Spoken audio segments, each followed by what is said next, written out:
People always assume that the strangest things happen deep in the woods at night. But that trip, it taught me something different. The wilderness is unsettling, even in broad daylight. And sometimes you cannot explain what you saw, no matter how much you want to. I've tried for years to file everything away as stress or overactive imagination, something like that. But the more that time passes, the more the details stay sharp instead of fading. The whole ordeal started several years back, when my friend Gabe and I finally cleared out schedules for a long-talked-about hunting trip. We had chased mule deer all over the state before, but we'd always wanted to explore the high desert country far from the usual crowds. When we found an open window in mid-season, we loaded his old RV and we headed south, hoping for one good week off the grid. The drive down was easy enough. The land opened up into that red earth emptiness that only the lower ranges have, right? And the air grew colder and cleaner the farther we got from the city. By late afternoon, we were following dirt switchbacks toward a remote plateau, a place a co-worker of Gabe's had recommended. It was supposedly quiet and underhunted. When we finally parked, the view stretched for miles. Flat mesas slicing the horizon, pale cliffs crumbling in slow motion, and a silence so complete that it made your ears ring. We started unloading gear, joking, stretching stiff legs, normal stuff. But there was something about that place that made both of us speak softer, like we were standing in a church or something. Not fear exactly, just a strange sort of feeling in the air. Near the base of a crooked juniper nearby, we found something that really didn't belong there. A small bundle of sticks tied together with like strips of hide and dotted with old feathers. Sun-bleached and brittle now because it had clearly been there for a while, but it looked handmade, old but deliberate. Gabe shrugged and he assumed that it was somebody's discarded good luck charm or a marker from a bygone camp. He didn't hesitate too. He plucked it off the branch and tossed it into the bush so that it wouldn't rustle against our canopy lines. Now, the moment that it left that tree, I felt a weird sensation on the back of my neck. The kind that sort of makes you want to turn around, even if there isn't anything there, and I told myself that it was just nerves from a long drive and that I was tired. But that uneasiness, it became harder and harder to ignore as the days went on. The first couple of nights weren't terrible, they were just a little bit off, I would say. The air just sort of never settled in the usual quiet that I was expecting. There was always a faint noise, like a weird whispering sound, but too far to make sense of it or to even call it whispering. We would pause though, listen, and then blame the wind all the time. Except the trees were not moving, and neither was any of the brush around. On the third night, as we sat around a meager fire, a sound rolled out in the dark that made the hair on my arms stand up. It was a low, wavering moan. It kind of sounded like a person mourning or something. It came from somewhere near the cliff's edge, lasted maybe half a minute, I would say, and then cut out so abruptly that it felt intentional. We barely slept that night, too. The next evening, something screamed from the tree line, a raw, guttural shriek that started like an animal but ended like someone choking on their own breath. We grabbed our rifles at that point and swept the area with flashlights, but we found nothing, not even so much as a broken twig. By the fifth day, the nights were full of weird things. Distant thumps, soft pattering in the dirt, something like chanting that faded whenever we got close enough to really hear it, and both of us were running on nerves and practically no sleep. But the first truly alarming moment, well, that came when we woke to the sound of an infant crying somewhere out there in the dark. Thin, desperate wailing that pulled at your heart. We called search and rescue because we genuinely believed that somebody had abandoned a baby out there too. The team, they searched everywhere, but there were no tracks, no footprints, no disturbed brush. There was no one out there. Later, while I was cleaning my rifle, I heard Gabe calling me from the tree line. clear as anything as well, excited like he had found something that he wanted me to see. I was halfway to him as well before his actual voice sounded behind me from near the RV. "Yo, Will, who are you talking to, man?" I turned so fast that I nearly fell, staring between him and the place where someone or something had just mimicked him. The shapes in the tree shifted with the wind, and when I pointed, he didn't laugh or tell me that I'd imagined it. He just sort of swallowed and double-checked the slide on his rifle. That night, we got maybe 2 hours of sleep before everything escalated again, and honestly, I don't know why we hadn't even left by now. But a scraping sound circled the RV, then a sort of rhythmic tapping, then a full-body slam that genuinely shook the whole frame of the RV. It came again, harder, making the cabinets rattle. Gabe grabbed his rifle, convinced that we were dealing with a massive predator now, flung the door open and fired 3 shots into the dark, and the last thing that we heard was a sort of deep, ragged groan, followed by something large crashing through the brush at a speed that genuinely did not make any sense. Well, at dawn we stepped out carefully. The ground was all sorts of torn up, saplings bent, dirt gouged, and near one corner of the RV was a set of enormous tracks, nothing that we recognized. There were drops of blood trailed away from the site, and we followed them for a bit. Neither of us spoke as we did so, but the trail, it led us toward a sort of narrow part of the cliff base, to a really old gnarly tree with roots exposed like rib bones out of the earth. The prints and the blood both stopped there, right beneath a branch holding something that we hadn't noticed before. A weather-worn bundle of sticks wrapped in cloth, tucked under the limbs like it had been placed there deliberately a long time ago.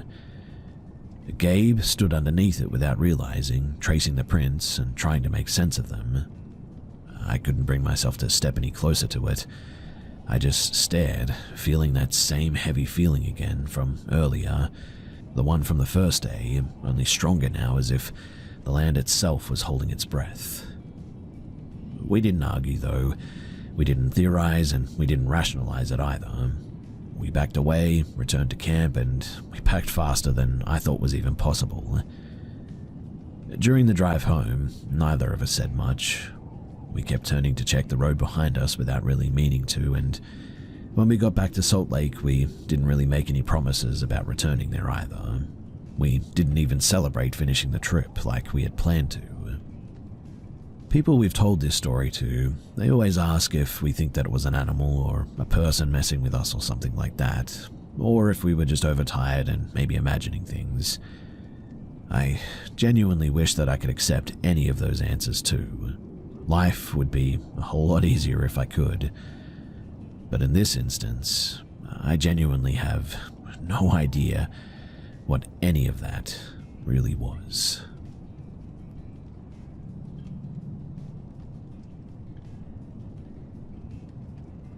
People around here don't share certain stories unless, well, you've lived in these hills long enough to understand the way that the woods sound at night.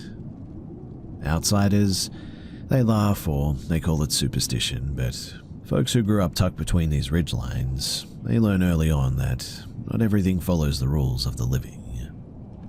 What I'm about to describe isn't a single event, it's a pattern, something threaded through decades of retellings.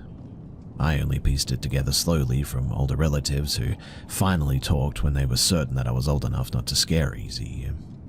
But even then, they spoke about it the same way that you talk about an old injury, quietly, carefully, and like it still aches when it rains. So, it all started with something simple, footsteps. Not phantom shapes in the mist or glowing eyes or anything dramatic like that. Just footsteps that refused to match the world around them. People walking the old rural road that cuts behind the farms here would say that they heard someone pacing from on the opposite side, deep in the tree line. If they slowed down, the steps hesitated. If they stopped, everything went still. But the moment that they started again, the steps resumed, matching the rhythm perfectly. My father said that it's the one story everyone in that part of the county always quietly agrees on.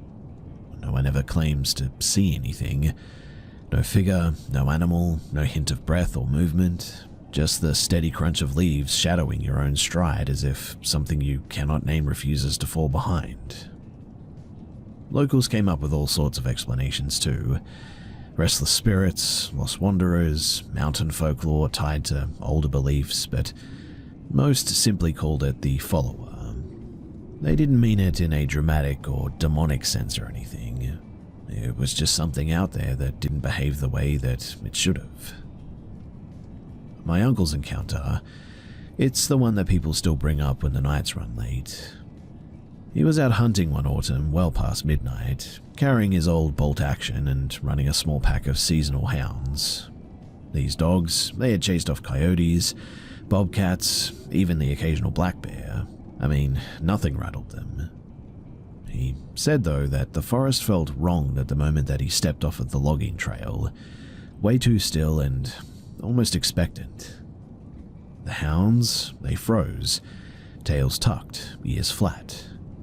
He tried urging them forward, but they wouldn't cross onto a patch of shadow lying between two oaks.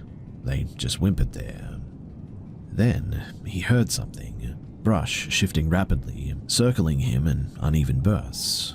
Not like a single animal, and not like anything tracking its prey, but more like something testing boundaries, like darting closely and then retreating just out of sight. The hounds all pressed against his legs, shaking. He didn't fire the gun, he didn't call out either. He just began backing up on the path, trying not to run. But as he picked up speed, so did this thing in the tree line. He heard it pacing him, matching him, advancing when he did, stopping when he dared to check behind. By the time that he reached the clearing of his yard, the noise had halted, like a door had slammed shut behind him. The dogs bolted straight into the house. He followed, locked everything, and sat awake until dawn that day. My grandmother swore that he was pale and trembling the next morning too, the kind of shaking that she had only ever seen from war veterans before, and after that, he refused to hunt alone. Years later, my mother shared another story too, one that she kept to herself because she hated talking about it apparently. Her childhood family friend lived alone in a rundown house buried so deep in the woods that you had to walk a half-mile from the nearest road just to reach it. He'd chosen the place for quiet apparently, but instead, the quiet began to turn on him. He told my grandmother that he hadn't slept properly in months, and not because of nightmares, but because something physically kept him awake. Windows would rattle hard enough to shake the dust from the frames, cabinets would fly open into the dead of night. He said that he heard knocks on the walls, one after another, like something searching for a way inside. Mind you, she swore that it wasn't theatrical the way that he said it. It was activity that made a home feel watched, is what she said, observed and pressured. One night, though, things escalated. He said that the house felt like it was breathing, wood popping and groaning as if pushed from the inside, plates slid off counters, a chair toppled over. Then something, he never described what, hurled a stack of dishes toward him, and one clipped his cheek. That was enough. He did not try to confront it, he didn't grab anything, instead he just ran. The woods were black and moonless that night, and he said that he could hear something moving beside him the entire time that he was running. Not close enough to touch him, but never far enough to ignore it either. Whenever he slowed, the steps slowed too, and whenever he panicked and rushed ahead, the sounds rushed too, keeping pace and almost shepherding him forward, is the way that he put it. He didn't stop until he reached the road, and even then he claimed that the steps continued for a while, staying just inside the brush before fading completely. He showed up at my grandmother's porch at sunrise, exhausted, completely scraped up, and absolutely certain that he would never return to that house ever again. And he didn't, as far as she knew. Now, I used to think that these accounts were exaggerated, Stories shaped by superstition, long nights, and fear, but the consistency is what really unsettles me about them. Different people, different decades, same sort of pattern. The sense of being mirrored in the woods by something that doesn't want to be seen, only known. Nobody around here tries to figure out what it is anymore. They don't call it a demon or a ghost or a creature. They don't give it a name at all, really. They just say that this part of the world has its own way of watching you, and sometimes that's enough to make a person move on. Most people who have heard the footsteps, they won't walk those roads alone after dark anymore. My uncle never hunted past dusk again, and that house in the woods, well, it's been empty for years now. The strangest part is just how normal these stories feel to the locals, I suppose. Like acknowledging them in just another kind of weather report. I don't know what the follower is. Maybe no one ever really will, but if you ever find yourself walking a quiet mountain road at night and you notice something is keeping exact pace with you, most people around here would say, don't stop and do not look for it.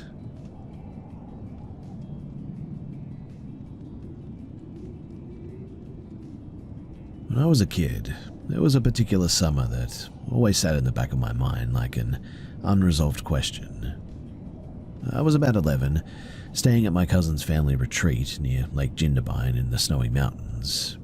They used it mostly in the winter for skiing, but in the warmer months it felt strangely empty, quiet in a way that forests usually aren't, and the day before everything happened, I had spent hours running along the lakeshore and splashing around in the freezing water, like I had something to prove.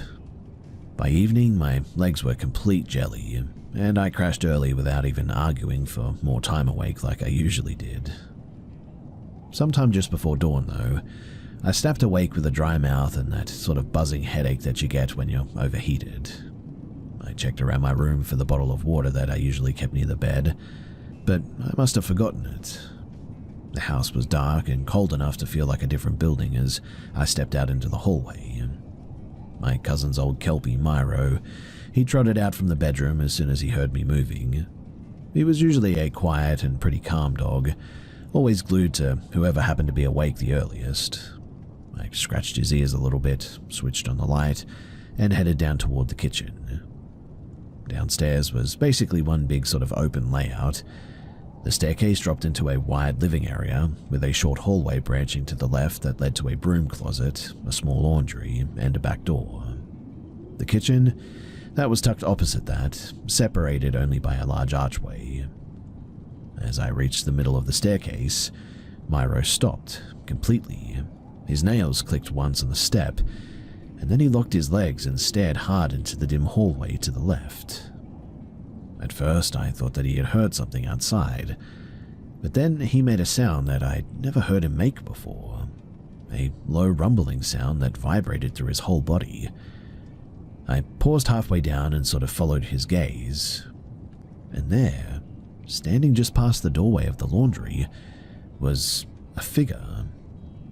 I don't mean a shadow, I mean something shaped like a person, but so dark that it didn't reflect the light the way that normal things do. No face, no clothes, no details, just a human outline filled with absolute darkness, like it was absorbing everything around it. It was motionless at first, and I remember thinking my body had just stopped working, and then it slowly lifted one arm. I can't say if it was gesturing for me to come closer or warning me to stay away, but the movement was so smooth and deliberate. After that, it sort of leaned slightly, pivoted, and slipped into the laundry room without making a sound. As soon as it vanished past the doorway, a spell that I was sort of in just broke. I tore back up the stairs so fast that I nearly fell, and I stood in the upstairs hallway trying to convince myself that I'd imagined it. But Myro's growl had been real, and he now would not leave my side. After a few minutes of staring down the stairs, I forced myself to go back down, not because I was brave, but because I was a kid terrified of getting in trouble for waking the adults, and I flipped on every single light that I could reach for, one by one, and dragged Myro with me to the laundry, but when we got there was nothing. There was no sound outside either, no footprints anywhere, laundry room or otherwise. No sign that anything had been standing there at all, in fact. That's when the panic finally won out too for me, and I ran to my mum's room and just shook her awake. I tried explaining everything, but she was exhausted and didn't take it seriously. She told me that I was half asleep, imagining things. I accepted that explanation for a long time too, until years later. You see, my older brother, who had stayed in a separate guest cottage on the property that same summer, he told me something that I'd never heard before. That very morning, right around breakfast, he had gone into the main house to grab some food, and while he was standing at the bench pouring cereal, the entire room seemed to thicken around him, is what he said. Like the air became heavy and it was hard to breathe. He said that it felt like someone was standing right behind him too, but not a person exactly, more like a presence that wanted to be noticed. And then, without warning, his vision just went. Not like fainting, but just blackness. 5 seconds of like nothing, and then everything returned to normal as if nothing had happened. He left the house shaking. He's gone to 2 different doctors since then, and he has no seizures, no neurological issues that he's aware of, and really just no explanation. And he didn't tell anyone at the time because, well, he didn't want to scare anyone. I still don't know what I saw. I mean, maybe sleep deprivation could pull a trick on a kid's brain like that, but I still cannot explain how Myro reacted. I cannot explain what happened to my brother, and although I'm skeptical by nature, there's a part of me that just cannot shake the idea that something in that house watched us that morning. Something that wasn't supposed to be there, and that didn't make a sound when it moved. I still drive past Lake Jindabyne from time to time. The house was sold years ago now, but every time I see that tree line, I remember that moment on those stairs, the dog trembling by my side like that, and that dark shape raising its arms as if acknowledging me. I will never forget it as long as I live, and it's something that sits with me really, really eerily.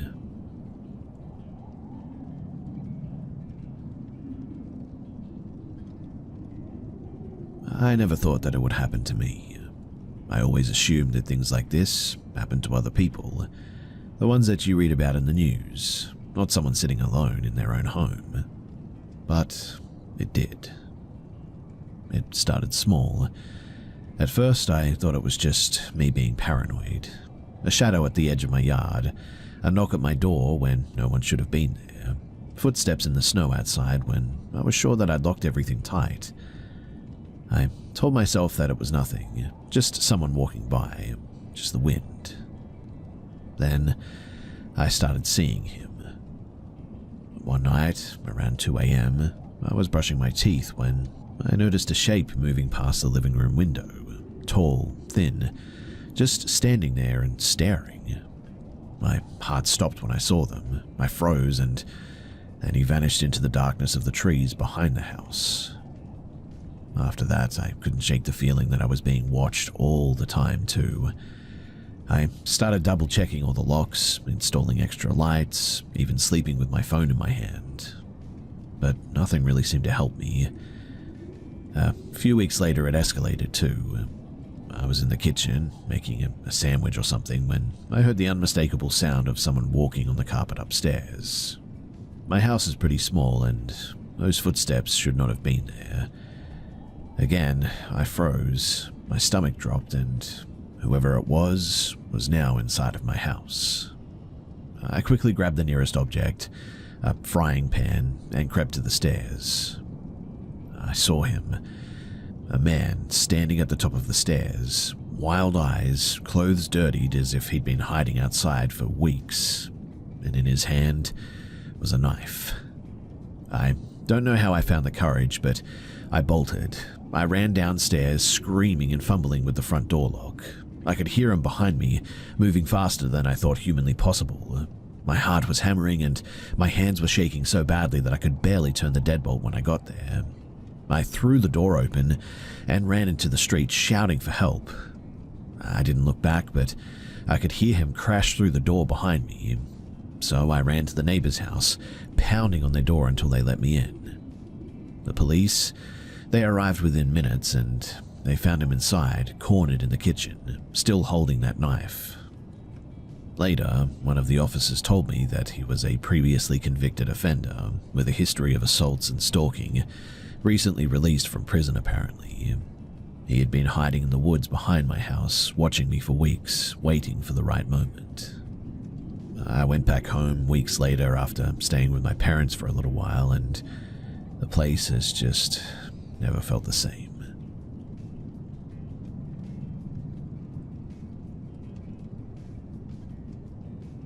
I've always been drawn to abandoned places. The thrill of exploring somewhere forgotten, the dust and the decay, the feeling that the walls themselves are holding secrets. I cannot explain why, but I just sort of find it addicting. My friend Marcus feels the same way too, and we've spent countless weekends sneaking into factories, old hospitals and deserted schools. But nothing we'd ever done compared to what happened this night. So it started around 9 p.m, late October, driving down a cracked back road with our lights bouncing off the fog. Marcus had heard of rumors of an old chapel tucked into the woods behind a now abandoned farm out here. The farm, it had burned down years ago allegedly, leaving only charred beams and overgrown weeds. Nobody went there, which was perfect for urbexing. We parked the car and grabbed our gear and hiked through the undergrowth. The forest was eerily quiet, and I remember that detail. But after about 20 minutes, we stumbled across it, a small stone structure hidden under ivy with a crumbling bell tower.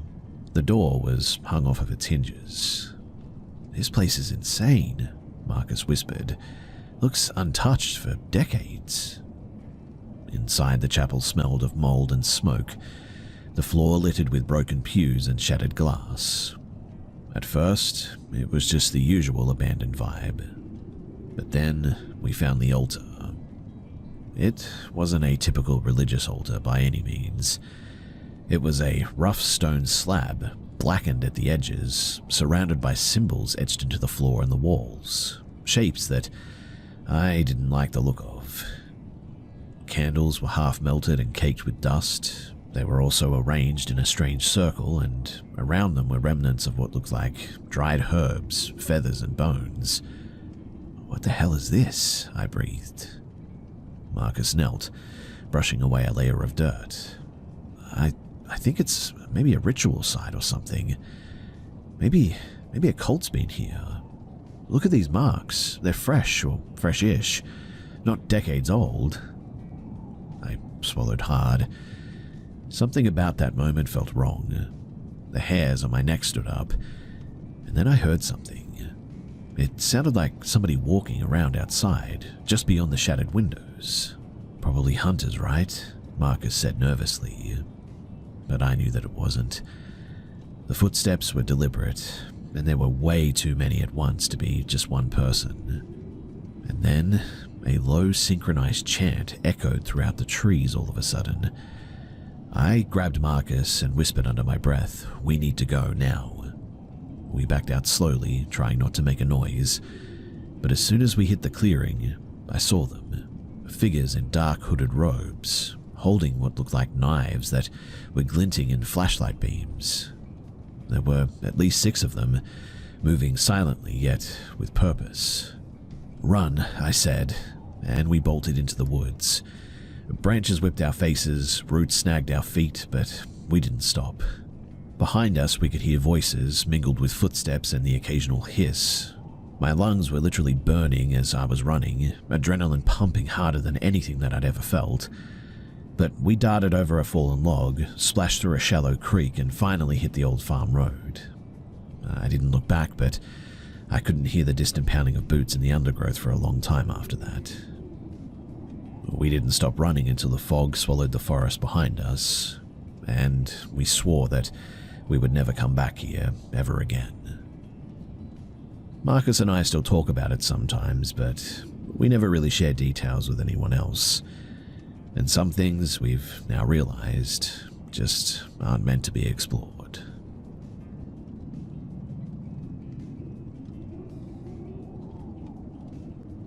This all started in February of 2023 when I matched with a guy named Aaron, 23 and male, on a dating app while I was living in Manchester, UK. At first, he presented himself in a very controlled way. He asked questions, remembered details, and kept telling me that he appreciated that I was straightforward. I didn't see anything alarming right then. He was studying economics in a university in Edinburgh, played a sport, and overall seemed pretty normal. The first time we met, though, things felt off, but not dangerous, I would say. He brought up an old exam score out of nowhere, talked repeatedly about how my face turned red easily, and put a nicotine patch in my mouth without asking. He pocketed my lighter and later admitted that he did it so that he'd have a reason to talk to me again. He mentioned a history of losing a large amount of money betting on sports or something, and I brushed these things aside because he otherwise acted reasonably polite. Since he lived in another city, we only saw each other every now and then when he came back to his hometown, which happened every few weeks or so. The third time that we met, he invited me out and showed up over 2 hours late, and took me to a cheap pizza place where he ate quickly and barely asked about me. Afterward, he told me that he used to drink heavily and had gone through rehab programs twice, allegedly. He also said that he got one of his scars from starting an argument with a stranger's girlfriend years earlier and then getting knocked off of his bike while running away. He was also visibly irritated that I was wearing a man's coat and had cut my hair shorter since the last time that he saw me. And despite all of that, and I know it looks pretty stupid, we eventually became exclusive. When I agreed, he cried though and said that he had never been so relieved. That same night too, he told me that his family was extremely wealthy and that he was expected to inherit a significant amount someday or something. Well, over the next 6 months, I got a much clearer picture of what was actually going on in his life.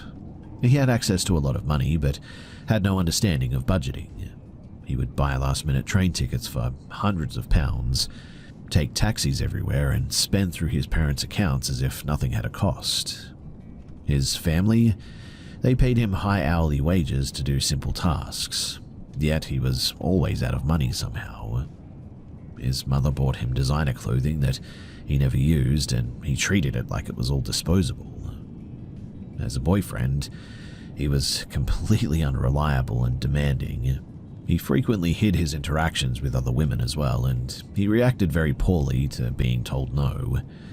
He would tell stories from his past, including experimenting with hard drugs given by dealers or something, losing large amounts of money to schemes, and being robbed by people that he'd hired for sex, and describing it all without so much as a hint of remorse.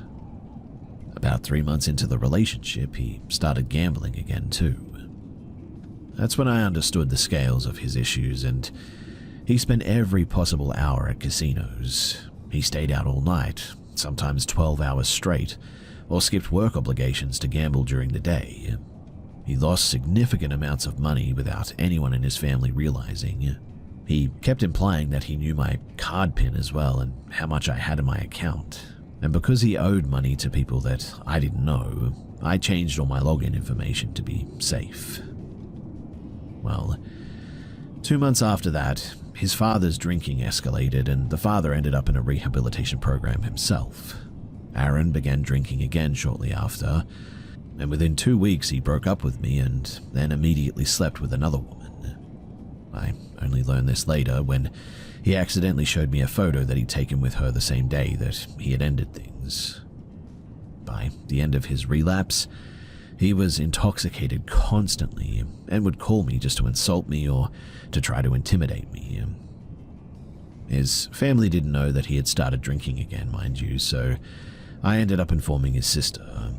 They checked him into the same rehab center that his father had gone to, which cost a lot, but the facility said that they couldn't house both at once, and his father chose to stay, so Aaron was moved to a cheaper location. When he eventually left rehab and went to a halfway house, I told him that I didn't want a relationship anymore with him. He immediately walked out of the program and came to my house though, and I told him to leave, but it was clear that he wasn't accepting the breakup. A few weeks later, I found out about the other woman and also realized that he had lied about multiple events earlier in our relationship too. When I ended things permanently, that was when he reacted aggressively. He threatened to send intimate photos of me to my family and workplace. He tried to demand £800 in cash, claiming that I owed it to him for dates that we had gone on, even though we paid evenly most of the time.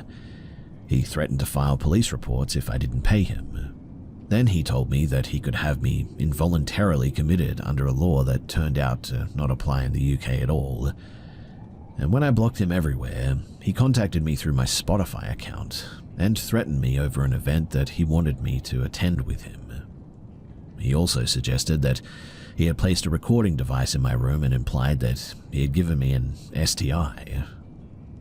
At that point, it was obvious that he was completely unstable and capable of very unpredictable behavior.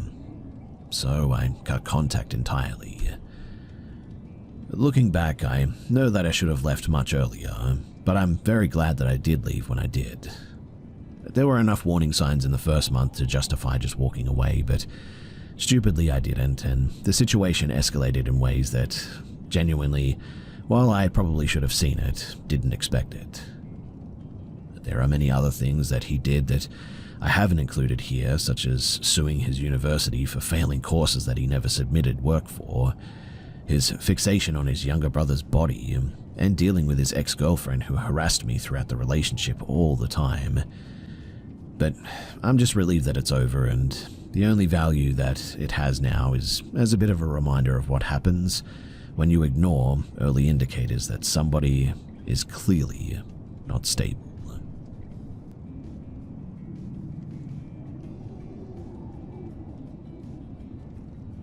This incident took place in late August of 2022, a few weeks after I left a warehouse job in Leeds, UK. I needed short-term income while figuring out my next step, so I went back to working for a food delivery app. I'd done similar work during 2020 and also early 2021, and remember it being pretty straightforward. It gave me enough control over my hours and didn't require dealing with co-workers, which suited me. Peak demand in my area usually ran from about maybe 7 PM to 1 AM, and the pay was acceptable given the hours. One night at around 12:20 in the morning, I received a notification for a delivery. The payout was pretty reasonable, so I accepted it without thinking too much. Now, the first irregularity appeared immediately. The customer name displayed a long string of sort of random characters. I had seen initial and fake names before, but not something that looked like a keyboard mash. I assumed the app must have been glitched. This order required a direct handoff too, which I usually tried to avoid because it increased the chance of an awkward interaction. Still, the restaurant had the bag ready when I arrived, so the pickup was quick. According to the map, the drop-off was on the far edge of a district that I hadn't delivered to before. Older housing, low visibility at night, very little foot traffic. When I turned onto the street, the situation felt different from typical late-night deliveries too. Many of the buildings looked partially vacant, and only one low-output streetlight provided minimal visibility. I parked as close as possible to the indicated door, reversing into the space so that I could leave quickly if needed. This is something that I always do for safety. I walked the short distance to the unit and I knocked. I heard faint movement inside after a few seconds. The door opened and a woman appeared. She looked around maybe her mid-30s, very thin, and had like several cuts or scabs on her hands and forearms. Her mouth area looked discolored, but I couldn't determine the cause, but the interior behind her was completely dark, except for a faint light from a screen deeper inside the room. I greeted her and I held out the bag. She didn't respond verbally or with any clear expression. Her eyes didn't focus in a typical way. They seemed unfocused, like she wasn't processing much of what she was seeing. After a long pause, she took the bag slowly but continued staring straight at me. This wasn't typical hesitation or social discomfort too. It felt like she wasn't fully aware of the interaction almost. I ended the exchange and returned to my car at a fast pace, but as soon as I shut the car door, I locked it and checked around the vehicle to make sure that nobody else was nearby. And when I pulled forward to leave, I glanced at the row of windows along the building and I saw her standing at the window, watching my car as I drove off, and I saw a dark, crouched shadow at the back of my vehicle. I ended my shift early that night because of the situation, and the combination of the unreadable customer name, the unusual state of the property, the woman's behavior, the dark shadow behind my vehicle, none of it fit a pattern of normal odd deliveries. I couldn't determine whether she was under the influence or something else. Maybe injured, maybe she was in trouble, or maybe she was dealing with a medical issue. Whatever the explanation was for her, the fact that I saw that dark shadow behind my vehicle, that was obviously an attempt to either steal my car or mug me or something.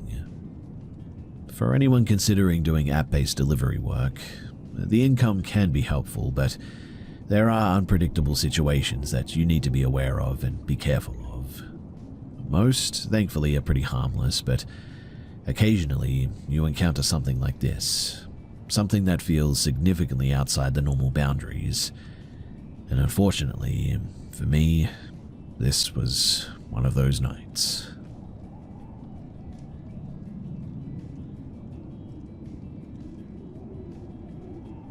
I don't usually talk about anything from my school years, but something happened when I was a teenager that still bothers me. And the older that I get, the more that I recognize just how unusual the entire situation was. When I was in school in Tucson, Arizona, I had a reputation for being pretty quiet. I rarely initiated conversations, and most social interactions made me nervous enough that I replayed them afterwards to check if I had said something wrong or done something wrong. So, because of this, I spent a lot of time with the school counselor. Her name was Miss Lawson, and she was patient and easy to talk to. My mother trusted her completely, and after I moved on to middle school, we still exchanged the occasional message online just to sort of stay in touch. By the time that I was in higher grades, I wasn't the same withdrawn kid anymore at all. I was on the school robotics team, enrolled in higher level classes, and trying to maintain a normal social life. I also ended up dating a guy named Drew, who in hindsight was controlling and generally not good for me. He attended a vocational program connected to our high school at the time, which apparently offered a list of trade-focused courses or something. Drew had signed up for the public safety and law program, and the instructor running his cohort happened to be Mrs. Lawson's husband, a man named Mark. Mark was a hard miss. He had the build of someone who had spent most of his free time at the gym, and Drew always said that he used to compete in strength competitions. Drew talked about him constantly, describing him as a bit of a mentor. Because I knew his wife, the situation didn't feel strange at first, and eventually the two of us were invited to their house for dinner one weekend. It seemed unusual for two teachers to host two students on their own, but given the historical circumstances, at the time I really didn't question it. They had two young kids, both involved in youth gymnastics, which meant most of the evening I spent answering their questions about cheer practice, school events, things like this. Nothing inappropriate happened too, and I didn't really think much about it afterwards. A couple of days later, Mark followed me on social media and occasionally liked my posts. At the time, I assumed he was just being friendly because of Drew, and because his wife had known me since I was young. A few weeks later, he sent me a message asking if I would come by sometime and help his daughters with some basic tumbling practice. I didn't think of it as anything too unusual, and I told him that I would consider it, and really that was pretty much the end of it, or at least that's what I assumed at the time. So about a year passed, and I eventually broke up with Drew after realizing just how badly the relationship was affecting me. I still saw Mark occasionally at the public school events because his daughters performed at some of the same venues. When he did message me, it was usually only to comment about a competition or ask if our team was attending certain meets or stuff like that. Again, nothing seemed off to me. But then, during maths class one morning, the intercom came on and requested that I report to the main office.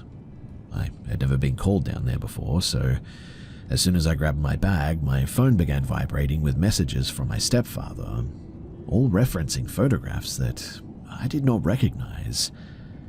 My anxiety spiked immediately too, and when I reached the main office, I saw my mother visibly upset, a detective standing beside her, and a large folder on the desk.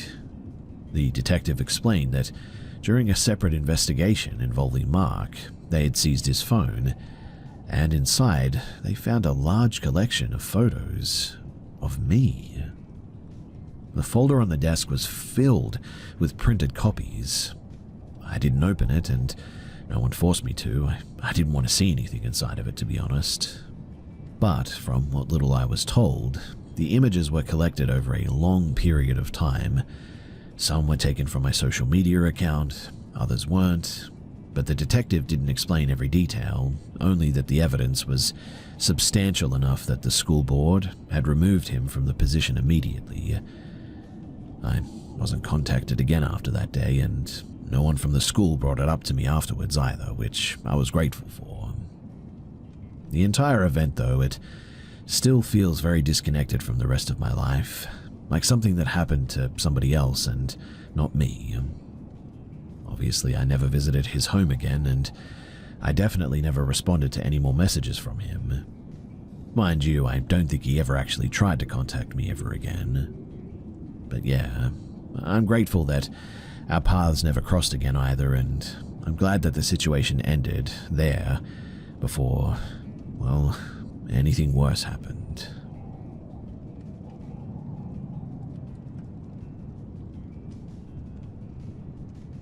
People talk a lot about gut instinct, like it's some sort of mystical sixth sense or something. But when you're young, you often mistake that feeling for nerves or maybe overthinking. I learned the difference the hard way during the winter of 2020 when I was 19 and studying illustration at a small arts institute in Edinburgh. Back then, life was simple. I commuted from my mum's flat, attended workshops, spent evenings sketching with my classmates. I genuinely believed that I was street smart. What happened that night proved that I wasn't nearly as sharp as I really thought, though. One of our lecturers encouraged us to visit a Renaissance exhibit at the National Gallery of Scotland, a rare collection on loan from Florence. A few girls from my studio group suggested that we all go together after class. So, we wrapped up at around 5:30 p.m, grabbed a cheap dinner near the Royal Mile, and had a couple of drinks before making our way to the museum. I wasn't drunk by any means, but I definitely wasn't thinking clearly either, especially after barely eating all day.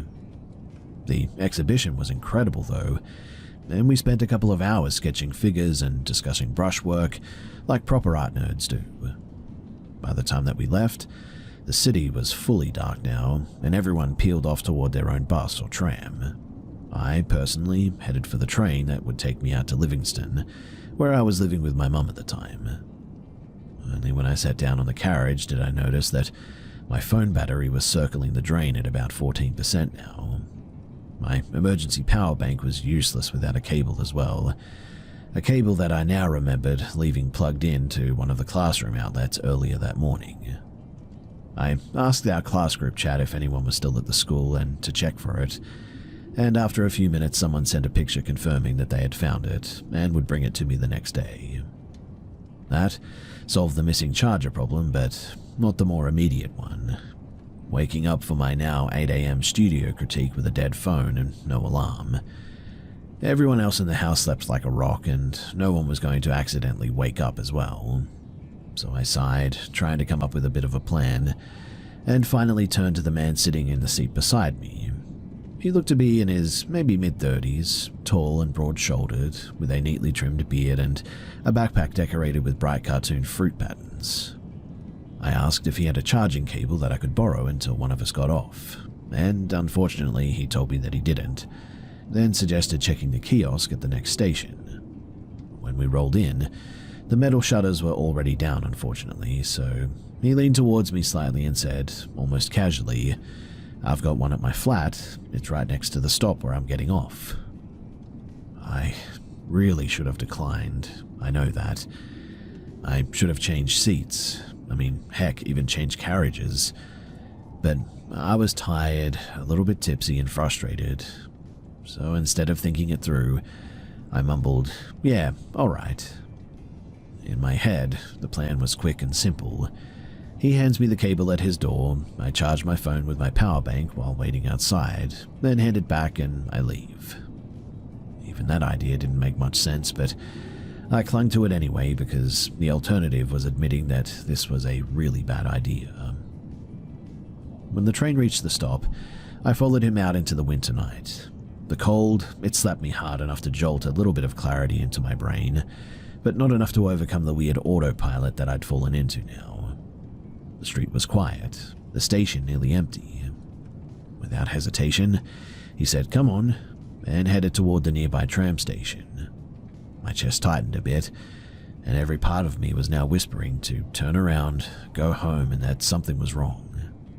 But I didn't.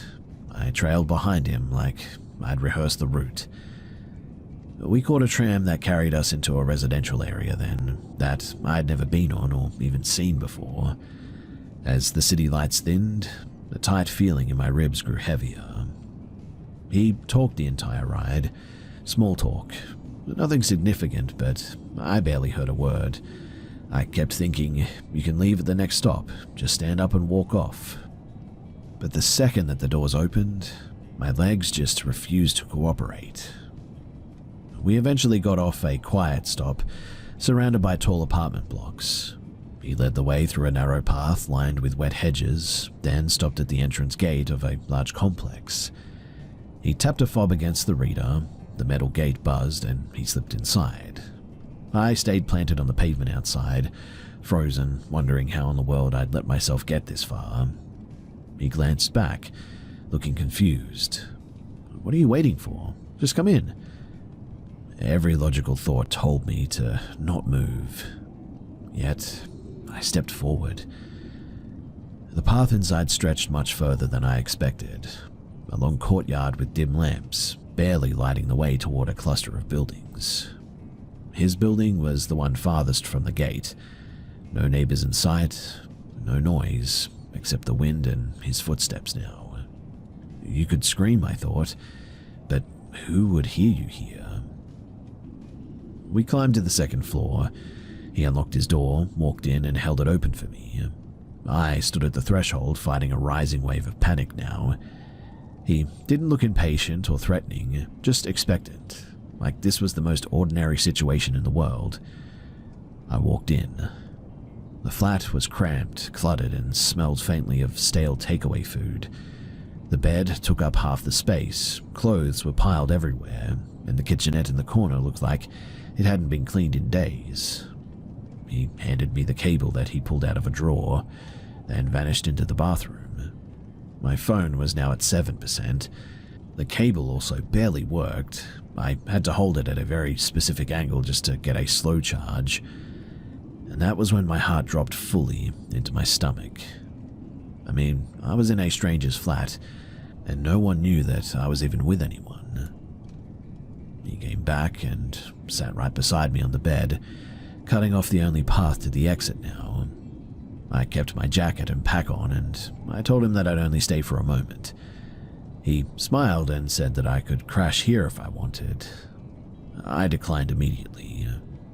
Then, without warning, his hand landed on my thigh. I felt my throat close. I needed an excuse, any excuse, to call for help without setting him off. So I pulled out my phone, praying that it had enough charge to make a call, and dialed my mother. I forced myself to talk as if nothing strange was happening, recounting the exhibition, pretending that I was already on my way home. Behind me, though, his hand stayed exactly where it was. When my mum said that she was tired and needed to sleep, my internal panic spiked. As soon as she hung up, I turned slightly and saw him staring at me while doing something that I won't describe, but I felt sick. I immediately called my dad. I don't even remember half of what I said, mostly filler talk about my day, making sure to say "Dad" repeatedly to know the man knew exactly who I was speaking to. My dad noticed my unsteady breathing and asked if I was running.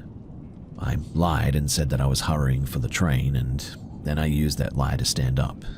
"All right, Dad, I need to run. Please stay on the phone, yeah?" I got to my feet, the charger yanked out of the wall as I moved. I told the man that I had to go. The apartment door wouldn't open though, and I hadn't even realized that it locked automatically from the inside when I had come in. When I froze, he slowly got up, walked over and unlocked it. Before I could slip past, he murmured, "Come visit again," and brushed his lips against my neck. I ducked under his arm and he slapped me as I left. I bolted, down the stairs, across the courtyard, out through the gate, which thankfully didn't require a code to exit. I didn't stop running until I reached the tram stop. The tram arrived immediately, like the universe finally decided to throw me a bit of a lifeline, and only once was I sitting inside did I tell my dad that I was now safe. By the time that I got home, it was 10 p.m. Everybody was asleep, as I knew they would be. I went straight to my room, shaking so badly that I could barely remove my shoes, and I didn't tell anyone except for a close friend, and even then, not until at least a year later. For months, I replayed everything that could have gone wrong that night, and just how stupid I was, how easily things could have escalated, and how stupidly far I'd let myself be led like that. But the lesson stuck. That sinking feeling in your stomach, it isn't imagination, it's survival instinct, and ignoring it is a luxury that you really only get once. I still think about that night sometimes, not in a dramatic way, but more in a sense of, how did I not see the danger until it surrounded me like that? Now I treat intuition like a warning siren, not a passing thought. I don't follow strangers. I don't let politeness override common sense either, and I do not, under any circumstances, leave myself without a working phone charger. Looking back, I was dumb, young, and it was a really stupid move. I cannot believe I even let myself into that situation. But I got lucky that night, and I got out. And now, I use this story to tell others, especially younger people, as a warning. Be careful and don't do anything silly like I did.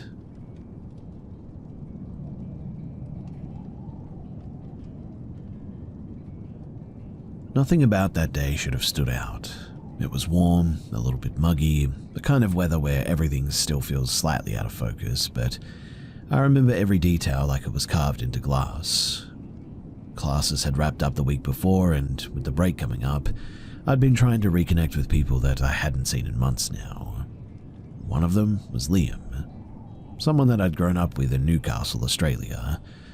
We had that sort of friendship where silence was no longer awkward, but we'd also go long stretches without catching up.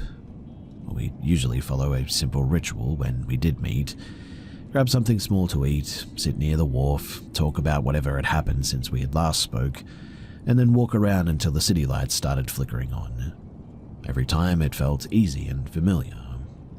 But the moment that I spotted him waiting near the ferry terminal that day, something felt wrong. Not with him and not with us, but just something about the situation was pulling in the back of my head. I blamed myself at first. Maybe I was overtired, or maybe the heat was getting to me or something. But then, as casually as if he was commenting on the weather, Liam muttered, "Do you feel like everything's a bit off today?" It was like someone had opened a trap door under my ribs. I tried to laugh it off, but my voice didn't sound like mine. He didn't elaborate, just stared down the street, unsettled in a way that I had never seen from him before. And somehow that made it worse. We tried to keep things normal though. We bought some iced drinks, talked about uni, about random people that we both used to know. But this whole time I just felt awkward, like we were standing somewhere where we weren't supposed to be. Then my mother rang, asking me to check the price of a second-hand laptop at a shop a few streets away. I told myself that once we did that, we'd head home early. We did the errand, nothing strange happened, and yet when it came time to split, we didn't. We decided, against every instinct, to take our usual long walk through King Street and down toward the quieter residential stretch. That was the last moment that we could have gone home without stepping into, well, what followed. The further that we walked, the more I realized that something was very, very wrong. King Street is usually busy, even on a slow night, but it was completely deserted. Not a single person walking, no cars rolling by, nothing open, well, except for the occasional neon sign buzzing like it was struggling to stay lit. We turned into a quiet road, planning to loop towards the edge of a civic park, and as we crossed, I noticed two men stepping out from behind the corner building. They didn't speak and they didn't look around, they just sort of moved exactly as we did, keeping a steady distance. At first, I tried to rationalize it. People walk in the same direction all the time, after all. But then a second detail hit me. They weren't walking with any purpose.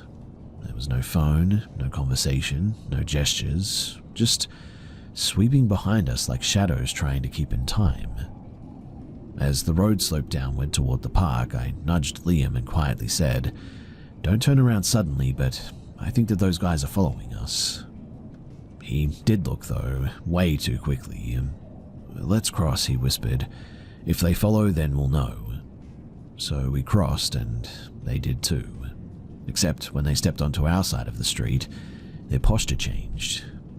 One of them sped up, pulling something small from their pocket. He didn't even try to hide it. The other drifted outward, cutting off the path behind us now. Before I had time to react, the one with the item in his hand now, he was directly in front of us, spreading his fingers in a gesture that meant stop without needing to say it. "We don't need noise," he said, voice low. "Hand everything over and we'll walk away. Don't, and this turns bad quickly." My vision tunneled. I could see their shapes, but not their faces. I remember thinking about my family, my partner, the dog that we had adopted just weeks earlier. I remember thinking that I should have hugged my mum that morning, even though I'd been in a rush and barely spoke. I held out my phone without argument, too stunned to say anything. But beside me, Liam made a choice that I never expected him to make. He bolted. The men shouted, and one lunged toward him and the other turned toward me, and that broke whatever trance that I had fallen into.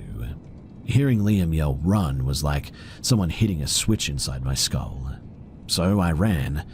I'm not sure how far, but at one point my foot caught an uneven pavement, and I crashed down so hard that I thought that I'd cracked something. Behind me, one of them yelled to the other, "Finish him, just do it." I remember thinking that I was about to hear a gunshot, certain that that sound would be the last thing that my brain ever registered. But nothing happened. No bang, no footsteps catching up, just my heartbeat, now absolutely skyrocketing. Somehow I got up and I kept running until my lungs burned. We didn't stop until we reached the busier part of town, somewhere near Derby Street. People were finally around, staring at us as if we were out of our minds, and all I could do was just sort of shout for help, voice breaking, barely coherent. Once we'd explained enough for somebody to understand, a woman waiting for her partner outside of a restaurant walked us to her car and she drove us home. I never did get her name, I just remember how calm she was and how she didn't ask any unnecessary questions. When my mum opened the door, she looked like she had seen a ghost. I hugged her so tightly that she kept asking what had happened.